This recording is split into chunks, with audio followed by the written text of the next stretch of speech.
안녕하세요. 본투글로벌센터 송혜성 변리사입니다. 이번 시간에는 최근 정부에서 국회에 제출한 개인정보보호법 개정안에 대해 살펴보도록 하겠습니다. 법무법인 세종의 장준영 변호사님 모시고 말씀 나눠보겠습니다. 안녕하세요, 변호사님. 네, 안녕하세요, 변리사님. 저는 법무법인 세종 ICT그룹 개인정보 데이터팀 팀장을 맡고 있는 장준영 변호사라고 합니다. 네, 반갑습니다, 변호사님. 네. 이번 개정안이 통과되면 지난해 통합 개인정보보호위원회 출범 이후 처음 있는 대대적인 법 개정이 될 것 같은데요. 눈여겨볼 만한 개정사항이 있을까요? 네, 맞습니다. 이번에 최근에 개인정보보호위원회에서는 이제 많은 제도 개선 사항을 담고 있는 개인정보보호법 개정안을 최근에 국회 제출했습니다. 네. 그런데 이제 국회 제출 초기 단계고 아직 국회 본회의를 통과하려면 개보위에서는 뭐 올해 중으로 꼭 통과를 시키겠다는 말씀들을 하시는데 이제 그 내용이 어떻게 또 변동이 될 가능성이 분명히 존재를 합니다만은 지금 현재 개인정보보호위원회가 정책적으로 결정한 사항이 반영돼 있는 만큼 여러 기업에 계신 분들이 이제 앞으로 개인정보 처리에 관해서 좀 어떻게 제도가 바뀔 건지에 대해서 좀 감을 잡으실 수 있지는 않을까 그런 생각을 하고 있습니다. 네. 그 중에 이제 대표적으로 가장 큰 제도 개선 사항으로 혹시 뭐 변리사님 마이데이터 사업이라고 들어보셨습니까? 저는 생소한 용어인데요. 이 마이데이터 사업 같은 경우는 이미 지금 신용 정보 이슈 부분에서는 이미 도입이 돼서 이제 네. 다음 달부터 본격적으로 이제 시행이 될 예정인데 네. 기존에는 이제 작년에 데이터 3법이 통과될 때 신용정보법에만 일부 이제 도입이 됐던 걸 근본 이제 개보위가 제출한 개인정보보호법 개정안에서는 전 산업 영역에서 다 이용할 수 있도록 일반적인 개인정보 전송권, 이동 요구권이라는 제도를 담고 있다는 게 가장 큰 특징이고 혹시 변리사님 싸이월드 세대신가요? 아, 네. 저 대학교 때 많이 네. 사용했었죠. 친구들하고 이제 일촌도 많이 맺었었고. 네네네. 아쉽지만 뭐 작년 6월 달에 싸이월드가 완전히 서비스를 접으면서 네.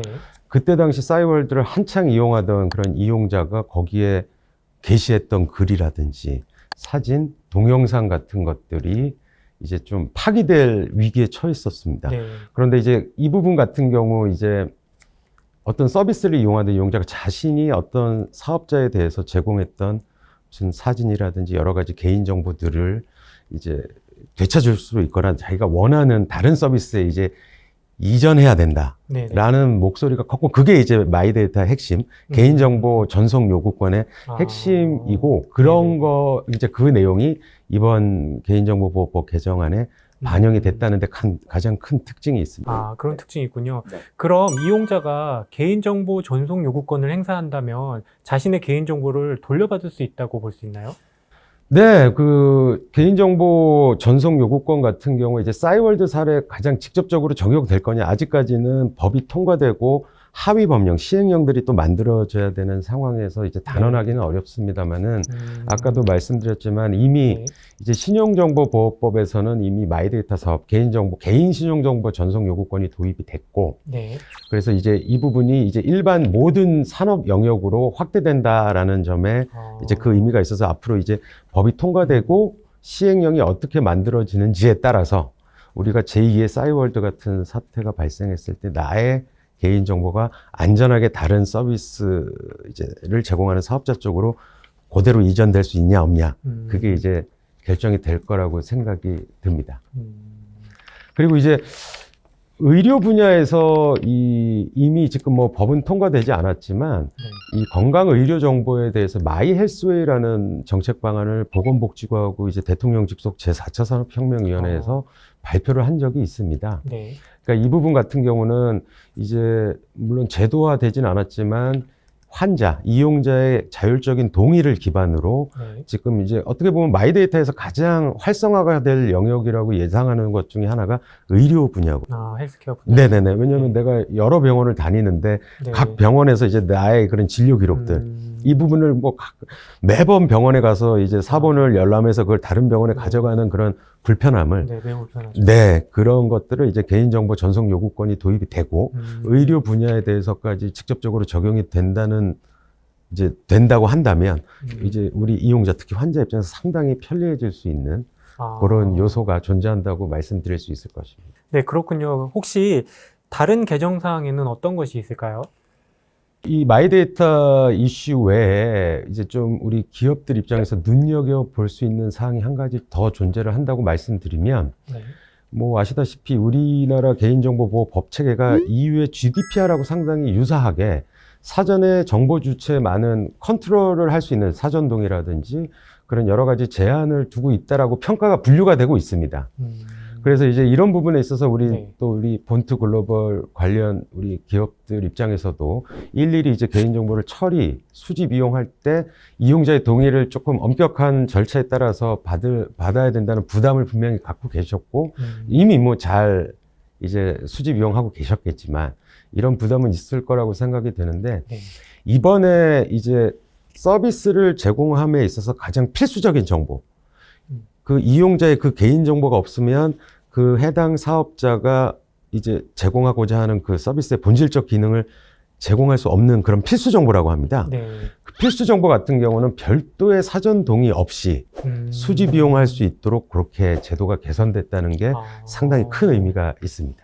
그러니까 이제 기존의 개인정보보호법에서는 계약 이행이 불가피한 경우에만 이제 그 정보를 쓸 수 있다라고 해서 기업들 입장에서는 내가 받은 정보인데 이건 내가 계약을 위해서 이행을 위해서 반드시 필요한데 이게 불가피한 경우에만 내가 동의 없이 쓸 수 있다라는 규정이 돼 있으니까 상당히 좀 보수적으로 기업들이 접근할 수밖에 없다는 특징이 있습니다. 왜냐하면 그 위반했을 때 리스크가 너무나 크기 때문에.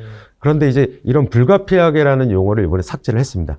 그래서 이제 계약 이행에 필요한 경우에는 즉 이제 필수적으로 서비스를 제공하기 위해서 필요한 개인정보는 동의 없이도 쓸 수 있다라는 그 근거가 이제 도입했다라고 이해하시면 될 것 같습니다. 그러면은 기업과 이용자 입장에서는 반가운 소식으로 볼 수 있을 것 같은데요. 개인정보 처리에 어려움을 겪었던 기업이나 이용자분들께 조금이라도 이제 도움이 되었으면 좋겠습니다. 제가 듣기로는 자율주행이나 드론에 대한 규정도 이번 개정안에 추가되었다고 하는데 어떤 내용이 추가되었나요? 자율주행차 드론 같은 경우는 뭐 여러 기업이나 이용자들이 일반적으로 쓰게 되니 상당히 시간이 많이 지났다고 보여집니다. 근데 이제 그런데 그런 자율주행차나 드론 같은 경우에 이제 영상 정보, 카메라가 많이 달려 있는 경우가 많이 있지 않습니까? 이제 그런 상태로도 많이 쓰고 있었는데, 그런데 이제 개인정보보호법에서는 그런 CCTV 형태에 대해서 규율을 하고 있었는데, 기존에는 고정형 CCTV, 우리가 흔히 보면 건물이나 골목, 거리에 고정형으로 설치된 CCTV에 대한 규정만 있었습니다. 그래서 이런 드론이나 자율주행차에 부착된 그런 이동형 CCTV라고 할까요? 그런 부분에 대해서는 사실상 입법 공백으로서 일반적인 개인정보 수집 처리 절차에 따라서 이렇게 규율을 했었는데, 이번에 이제 앞으로 드론이나 자율주행차나 그 밖에 이동형 영상정보 처리 기기가 이제 활성화될 수밖에 없는 이런 ICT 생태계를 고려를 해서 이 고정형 CCTV 이외에 이 이동형 CCTV라고 불리우는 그런 이동형 영상정보 처리 기기에 대한 규율 근거도 명시적으로 도입이 됐다는 데 좀 특징이 있을 것 같습니다. 그렇군요. 그러면 자율주행차를 운전하거나 드론을 사용하다 보면 이제 지나다니는 보행자들이 영상에 이제 촬영이 될 수밖에 없는데 혹시 보행자들의 동의를 받지 않아도 된다고 볼 수 있나요? 그렇죠. 이제 가장 이제 기업 입장에서 우려하시는 부분이 동의라고 보여집니다. 그러면 뭐 이동형 기기, 드론이나 자율주행차에 카메라 설치하고 이렇게 촬영을 하는데 그럼 거기 지나가는 분들한테 다 사전에 동의를 받아야 되냐 이런 의문을 이제 가지실 수도 있는데 이번 개정안에서는 이제 촬영 사실을 알 수 있도록 명확히 사전에 표시를 했다, 그 기기에. 그런 전제 하에서 이제 그 보행자가 촬영 거부 의사를 명확하게 밝히지 않으면 촬영이 가능한 것으로 우선 그런 전제에서 그 이동형 CCTV, 이동형 영상정보 처리 기기에 대해서 그렇게 규율을 하고 있습니다. 그런데 이제 만약에 촬영 거부 의사를 밝히지 않은 경우엔 그럼 무조건 특정한 사항을 알리기만 하면 뭐 다 찍어도 되냐? 이건 전혀 아니고요. 이번에 개인정보보호위원회 이번에 개인정보보호법에 반영한 내용을 살펴보면 만약에 이제 거부 의사를 밝히지 않았다 하더라도 그 보행자, 피촬영체의 권리를 부당하게 침해할 우려가 없고 합리적인 범위를 초과하지 않는 경우에 한해서 촬영이 허용될 것이다. 라는 점을 이렇게 정책적으로 전제를 하고 있다라는 데 특징이 있다고 보여집니다. 네, 그렇군요. 아직까지는 이제 보행자 촬영과 관련해서 신경 써야 될 부분이 아직은 좀 남아있는 것 같습니다. 혹시 추가로 관련된 내용 중에 설명하고 싶으신 부분이 있으실까요? 아마 이제 기업들 입장에서는 이제 개인정보를 너무 많이 다루고, 이제 특히 우리 본투 글로벌 이제 기업들 같은 경우는 다 ICT와 관련된 비즈니스를 맞습니다. 하시고 계시기 네. 때문에 온라인상으로 당연히 다양한 개인정보를 수집하고 그 관리를 하실 수밖에 없는데, 네. 그거를 위반했을 때 이제 제재가 네. 조금 우려를 많이 하실 텐데, 뭐 이번 개인정보보호법 개정안에서는 이 이제 수위가 조금 높아지는 부분이 존재를 합니다. 네, 그러니까 이제 여태까지는 네. 이제 기존의 개인정보보호법 체계 하에서는 정보통신 서비스 제공자, 즉 이제 온라인 서비스를 제공하는 사업자하고 오프라인 사업을 하는 그 양자 간에 네. 제재의 차이가 있었습니다. 그런데 이번 개정안에서는 온라인이든 오프라인이든 상관없이 모든 개인정보를 처리하는 사업자가 개인정보 법규, 중요한 법규를 위반하면 과징금을 모두 부과할 수 있도록 그렇게 개정이 됐고, 네. 과징금의 수위가 네. 기존에는 이제 위반 행위와 관련된 매출액의 3% 이내 범위 내에서 할 수 있도록 돼 있었던 것이 네. 전체 매출액의 3%로 전체 매출액이. 변했습니다. 이 부분 네. 같은 경우는 어떻게 보면 GDPR에서 먼저 네. 이제 2018년에 GDPR이 시행이 되면서 이제 전체 매출액을 기준으로 과징금을 부과하도록 된 게 많은 영향을 미쳤다라고 보시면 될 것 같습니다. 그리고 이제 이전 회차에 저희 법인의 권희선 변호사님께서도 이제 이루다 사건, 너무 잘 아시다시피 이제 AI 서비스의 그런 어떻게 채팅 서비스의 이제 최초다라고 이렇게 평가받을 수 있었던 그런 이루다 사건에서 개인정보보호위원회에서는 이제 개인정보 수집 이용 목적 외 이용이라는 수집 이용 목적 외 이용의 그런 책임을 물어서 약 1억 원 이상의 과징금하고 과태료가 부과가 됐었는데, 네. 이제 만약에 국회에 제출된 우리 개정안이 통과되면 그 액수가 기존에는 이제 위반 행위하고 관련된 매출액 기준의 3% 이내 범위였다면 이제 전체 매출액 3% 이내로 바뀌기 때문에 아마 그 액수도 많이 늘어날 거라고 예상이 됩니다. 네, 그렇겠네요. 네. 그런데 이제 뭐 여러 기업들에서 이제 보안과 관련된 투자를 네. 더 이상 이제 비용으로 생각하는 때는 지났다.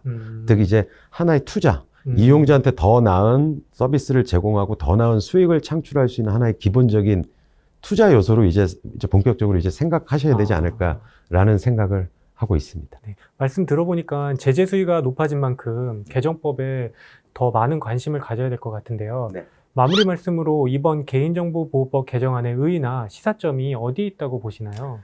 네, 이게 벌써 이제 시간이 끝나가고 있나 보네요. 이렇게 네. 변리사님께서 이런 말씀을 하시는 거 보니까요. 근데 이제 이번 개인정보보호법 개정안 같은 경우는 어차피 이제 개인정보 보호라는 우리가 절대 포기할 수 없는 그런 네. 가치를 계속 계승하면서 네. 그 이면에 개인정보를 활용해야 될 수밖에 없는 그런 지금 뭐 빅데이터라든지 AI, 네. 제4차 산업혁명과 관련된 그런 여러 가지 비즈니스 요소도 동시에 이제 진흥시키기 위한 노력들이 이제 깃들여져 있다라고 말씀을 드릴 수 있고, 그 대표적인 게 AI를 통한 자동화된 의사결정이라는 부분에 대해서 뭐 우리가 흔히 뭐 우리 은행에서 대부분 이제 AI 시스템을 통해서 이용자의 신용 정보를 뭐 평가하는 경우도 있고, 네, 그렇죠. 어떤 기업 같은 경우는 이제 인사 채용 과정에서 그 사람의 뭔가 이력서를 분석해서 AI 이제 시스템에서 그런 1차적인 분석을 하는 경우도 이제 앞으로 늘어나고 있는 것으로 네. 알고 있는데, 네. 그런 부분에 대해서 이제 이용자가 그런 자동화된 의사결정에 대해서는 나는 거부하겠다라는 권리를 행사할 수 있는 명시적인 근거도 도입이 됐습니다. 그리고 이제 기존에 조금 과도기적으로 존재했긴 했지만, 네. 기존에 아까 말씀드렸던 오프라인 사업자하고 온라인 사업자 간의 그런 규제 차이가 이번에 완전히 없어졌다. 즉 이제 정보통신 서비스 제공자에 대한 특례 규정도 이번 국회 제출한 개정안에서 완전히 삭제가 돼서 양자가 이제 화학적으로 결합할 수 있는 중요한 이제 계기가 마련이 됐다라고 평가를 하고, 네. 이런 부분 같은 경우는 아마 개보위에서도 이제 보호뿐만 아니라 그 이용에 대해서도 각계각층의 이제 여러 우려와 기대를 다 조화롭게 그렇게 수용한 결과가 많이 반영돼 있다라고 말씀을 드릴 수 있을 것 같습니다. 네, 알겠습니다. 오늘 정말 짧은 시간 동안 많은 내용을 말씀해 주셨는데요. 아마 이 영상을 시청하고 계신 분들께도 큰 도움이 될 것 같습니다. 이렇게 오늘은 개인정보보호법 개정안과 관련된 여러 문제에 관하여 살펴보았습니다. 다음번에도 유익하고 흥미로운 주제로 찾아뵙겠습니다. 감사합니다. 네, 감사합니다.